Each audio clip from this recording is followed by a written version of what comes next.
আসসালামু আলাইকুম ওরহমতুল্লাহ। 1 মিনিট মাদ্রাসায় আপনাকে স্বাগতম। আজ আমি আলোচনা করব অত্যন্ত গুরুত্বপূর্ণ একটি ভিডিও নিয়ে। মনের আশা পূরণের জন্য গায়েব থেকে আল্লাহ রব্বুল আলামিন আপনাকে সাহায্য করবেন ইনশাল্লাহ। এখনই সময় নষ্ট না করে আমার সাথে সাথে অন্তত দোয়াটি একবার হলেও পড়ুন। আল্লাহ রব্বুল আলামিন ইনশাল্লাহ আপনার দোয়া খুব দ্রুতই কবুল করবেন, মনের নেক আশা পূরণ করেই দিবেন। তাই মনের মধ্যে বিশ্বাস নিয়ে ভিডিওটি সম্পূর্ণ দেখতে থাকুন।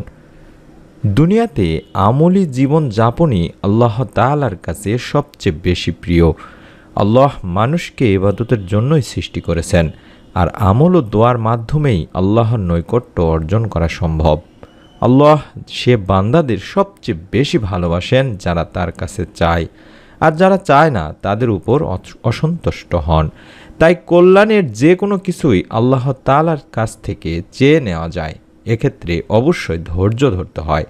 আল্লাহ বান্দার উপযুক্ত সময়ে উপযুক্ত জিনিস দান করেন। আল্লাহ তাআলা বলেন, নিশ্চয়ই অবশ্যই মানুষকে সৃষ্টি করা হয়েছে অস্থির করে। যখন তাকে বিপদ স্পর্শ করে তখন সে হয়ে পড়ে অতিমাত্রায় উৎকণ্ঠিত। তাই আল্লাহর রহমত থেকে নিরাশ হওয়া যাবে না। সর্বা অবস্থায় আল্লাহকে স্মরণ করতে হবে। আল্লাহর দয়া ও অনুগ্রহের চাদর সব সময় আমাদের আবৃত করে রাখেন। বান্দার যে সময় যেটা প্রয়োজন ও কল্যাণকর তখনই আল্লাহ সেটা দান করেন। তবে সেজন্য তার কাছে অবশ্যই চাইতে হবে বেশি বেশি। আল্লাহ তাআলা বলেন, যদি তোমাদের উপর আল্লাহর অনুগ্রহ ও তার দয়া না থাকতো তাহলে তোমরা ধ্বংস হয়ে যেতে, আর নিশ্চয়ই আল্লাহ অধিক তওবা গ্রহণকারী প্রজ্ঞাময়।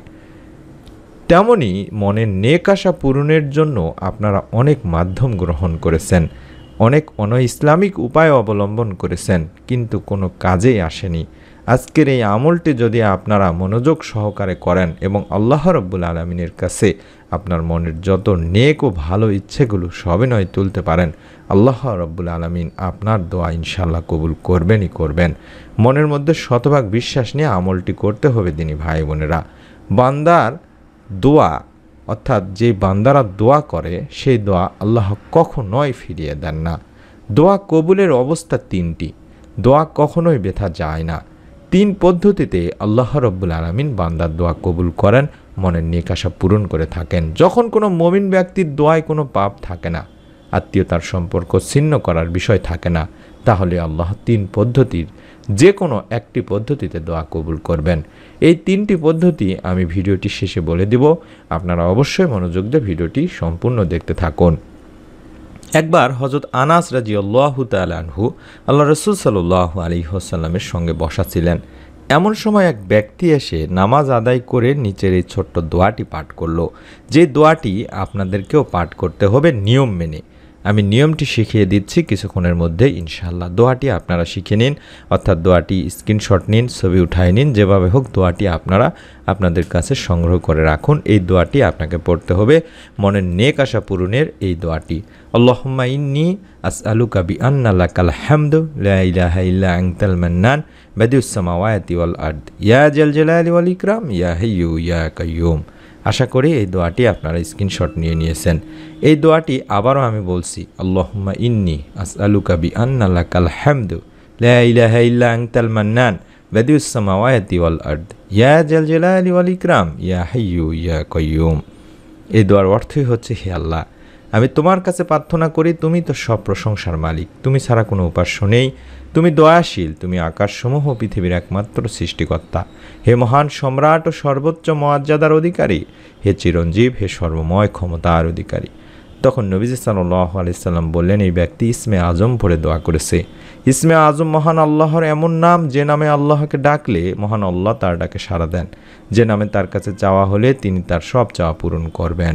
এটি আবু দাউদ শরীফের একটি হাদিস। অর্থাৎ দোয়াটি দেখাচ্ছে এটি ইসমে আজমের দোয়া। এটি পড়ে দোয়া করলে মনের কল্যাণকর দোয়া আল্লাহ কবুল করবেন ইনশাআল্লাহ। তবে নিয়ম হলো আপনাকে অবশ্যই 2 রাকাত সালাত আদায় করে নিতে হবে। যখনই ভিডিওটি দেখছেন চাইলে আপনারা উজু করে 2 রাকাত নামাজ আদায় করে নিন। তারপরে কয়েকবার দরুদ ও ইস্তেগফার পাঠ করুন। কম করে হলেও আস্তাগফিরুল্লাহ 11 বার পাঠ করুন। কারণ ইস্তেগফারের মাধ্যমে আল্লাহ রাব্বুল আলামিন বান্দার সমস্ত মনের নেক আশা পূরণ করে থাকেন। অর্থাৎ অকল্পনীয় স্থান থেকে আল্লাহ তাআলা বান্দার রিজিকের ব্যবস্থা করেন এবং চিন্তার বাইরে থেকে আল্লাহ তাআলা তার সংকটাপন্ন থাকলে আল্লাহ তাআলা তা পূরণ করে দিয়ে থাকেন বা সংকট দূর করে থাকেন। ইবনে আব্বাস রাদিয়াল্লাহু তাআলা আনহু থেকে বর্ণিত একটি হাদিস আছে, যেখানে আল্লাহ রাসূল সাল্লাল্লাহু আলাইহি সাল্লাম বলেছেন, যে ব্যক্তি বেশি বেশি ইস্তেগফার করে আল্লাহ তার সব সংকট থেকে উত্তরণের ব্যবস্থা করে দেন, তার সব পেরেশানি দূর করে দেন এবং তাকে এমন জায়গা থেকে রিজিক দান করেন যা সে কল্পনাও করতে পারে না। সুবহানাল্লাহ। এছাড়াও হাদিসে এসেছে, হযরত আবু হুরায়রা রাদিয়াল্লাহু তাআলা আনহু বর্ণনা করেন, আমি আল্লাহ রাসূল সাল্লাল্লাহু আলাইহি সাল্লামকে বলতে শুনেছি, আল্লাহর কসম, অর্থাৎ খোদার কসম বা আল্লাহর কসম, আমি প্রত্যহ আল্লাহ তাআলার কাছে 70-12 বেশি ইস্তেগফার ও তওবা করে থাকি। সুবহানাল্লাহ, সুবহানাল্লাহ। মোট কথা, তওবা ইস্তেগফার মুমিন মুত্তাকির এক বিশেষ গুণ। মানুষকে আল্লাহ তাআলা তার ইবাদত বন্দেগী, তার আদেশ নিষেধ মেনে চলার জন্যই সৃষ্টি করেছেন। কিন্তু মানুষ শয়তানের প্ররোচনায় পড়ে জীবনের বিভিন্ন ক্ষেত্রে আল্লাহ তাআলার আদেশ নিষেধ লঙ্ঘন করে বসে, আল্লাহ তাআলার হুকুম মেনে চলার ক্ষেত্রে ভুল করে। তাই আল্লাহ তাআলা তার সেই ভুল বা গুনাহ থেকে মুক্তি দানের জন্যই তওবা ইস্তেগফারের ব্যবস্থা রেখেছেন। সুবহানাল্লাহ।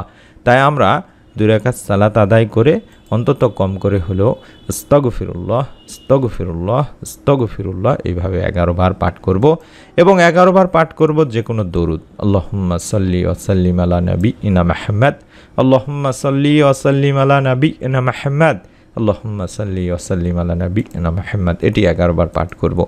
দরুদ পড়ব এই জন্য যে দরুদবিহীন দোয়া আল্লাহ তাআলার কাছে পৌঁছায় না। হযরত আনাস রাদিয়াল্লাহু তাআলা আনহু থেকে বর্ণনা করা একটি হাদিস পাওয়া যায়, যেখানে আল্লাহ রাসূল সাল্লাল্লাহু আলাইহি সাল্লাম বলেছেন, যতক্ষণ রাসূলুল্লাহ সাল্লাল্লাহু আলাইহি ওয়াসাল্লামের উপর দরুদ পড়া হবে না ততক্ষণ তা বাধাগ্রস্ত অবস্থায় থাকবে, অর্থাৎ এই দোয়া আল্লাহ তাআলার কাছে পৌঁছাবে না এবং এই দোয়া কবুলও করা হবে না। তাবারানী শরীফের একটি হাদিস। তাই দোয়ার শুরুতে এবং দোয়ার শেষে অবশ্যই আল্লাহর প্রশংসার পাশাপাশি রাসূল সাল্লাল্লাহু আলাইহি সাল্লামের প্রতি আপনাদেরকে দরুদ পড়তে হবে দিনী ভাই বোনেরা। এবার আমি সহজ করে নিয়মটি বলে দিচ্ছি, আপনারা অবশ্যই 2 রাকাত নামাজ আদায় করে নিন।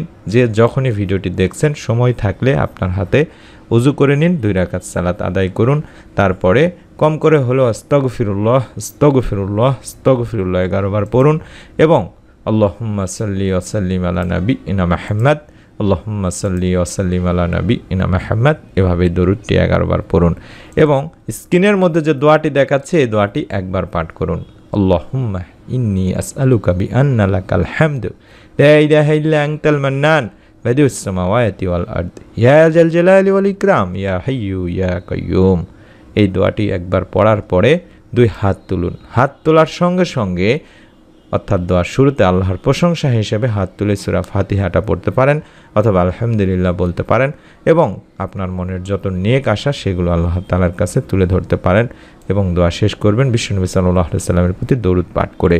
এবার আমি আপনাদেরকে শিখিয়ে দিচ্ছি দোয়া কবুলের যে 3টি পদ্ধতির কথা বলেছিলাম, সেই 3টি পদ্ধতি, অর্থাৎ বান্দার দোয়া যে আল্লাহ তাআলা কখনোই ফিরান না এবং দোয়া কবুলের 3টি পদ্ধতিতে আল্লাহ তাআলা বান্দার দোয়া কবুল করে থাকেন। সেই 3টি পদ্ধতির 1 নম্বর হলো, সে যে দোয়া করেছে হুবহু তা কবুল করে দুনিয়াতেই তার ফল দেওয়া হয় সঙ্গে সঙ্গে।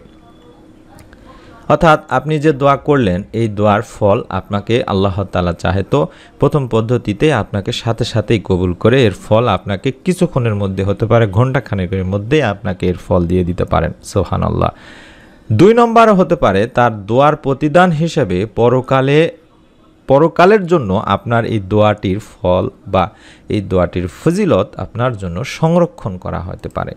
আপনি কঠিন কিয়ামতের দিন মুসিবতের সময় যখন আপনি আপনার এই দোয়ার ফজিলতগুলো দেখবেন, পাহাড় পরিমাণ দোয়া আপনার ফজিলত হিসেবে জমা থাকবে, তখন আল্লাহ তাআলা এর ওসিলায় আপনাকে তখন মাফ করবেন বা এই দোয়ার ফল তখন আপনাকে দান করবেন।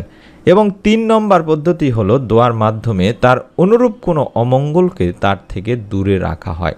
অর্থাৎ আপনার কোনো বড় ধরনের বিপদ বা অমঙ্গল যা আপনার উপরে বর্তিত হতো বা আপনার উপরে পড়তো, সেটি আল্লাহ রাব্বুল আলামিন এই দোয়ার মাধ্যমে আপনাকে রক্ষা করে থাকেন। তাই দোয়া কখনোই বিফলে যায় না। আপনি যদি সঙ্গে সঙ্গে এর ফল নাও পান, তাহলে আল্লাহ তাআলা এর প্রতিদান কঠিন কিয়ামতে মুসিবতের সময় আপনাকে দিবেন, অথবা এই দোয়ার ওসিলায় আল্লাহ তাআলা আপনার কোনো অমঙ্গল বা বড় ধরনের বিপদ থেকে আপনাকে রক্ষা করবেন। তাই প্রথমেই বলেছিলাম যে বান্দার দোয়া আল্লাহ তাআলা কখনোই ফিরিয়ে দেন না। তাই দোয়া করে কখনোই কেউ ব্যথা যায়নি, আপনিও যাবেন না। মনের মধ্যে শতভাগ বিশ্বাস নিয়ে আমলটি আপনারা করুন। আল্লাহ তাআলা চাহে তো সঙ্গে সঙ্গেই আপনার আমল দুনিয়াতেই দিয়ে দিতে পারেন। তাই অনুরোধ করব, মনের মধ্যে বিশ্বাস নিয়ে যারা আমলটি করবেন তারা প্রত্যেকে একটি নিয়ত করুন। ভিডিওটিতে অন্তত একটি লাইক দিয়ে কমেন্ট সেকশনে আমিন লেখার মাধ্যমে আপনাদের কাছে অনুরোধ করব। অনেক দিনই ভাই বোন আমাদেরকে কমেন্ট করেছেন ভিডিওগুলো ফেসবুকে দেওয়ার জন্য, আমরা চেষ্টা করছি। আপনারা চাইলে ফেসবুকে যে পেজটি খুলেছি সেই পেজটিতে ফলো করে রাখতে পারেন। নতুন ভিডিও ফেসবুকে পাওয়ার সঙ্গে সঙ্গে আপনারা দেখতে পাবেন ইনশাল্লাহ। তাই দিনই আমল লিখে ফেসবুকে সার্চ করলে পেজটি পেয়ে যাবেন, আমি দেখাচ্ছি নামটি। আমাদের দ্বিতীয় চ্যানেলে এরকম অত্যন্ত গুরুত্বপূর্ণ ভিডিওগুলো আমরা দিয়ে থাকি, আশা করি সেই চ্যানেলগুলোর নাম ইউটিউবে লিখে সার্চ করলে পেয়ে যাবেন। পরবর্তী এরকম নতুন আমলের ভিডিও আপনার মোবাইলে যেন আপনি সারা জীবন পেয়ে যান, যতদিন বেঁচে থাকবেন, তার জন্য চ্যানেলটি সাবস্ক্রাইব করে বেল বাটনটি অন করে রেখে দিতে ভুলবেন না।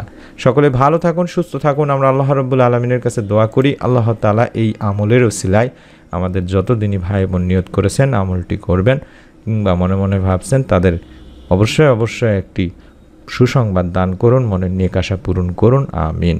আসসালামু আলাইকুম ওয়া রাহমাতুল্লাহ।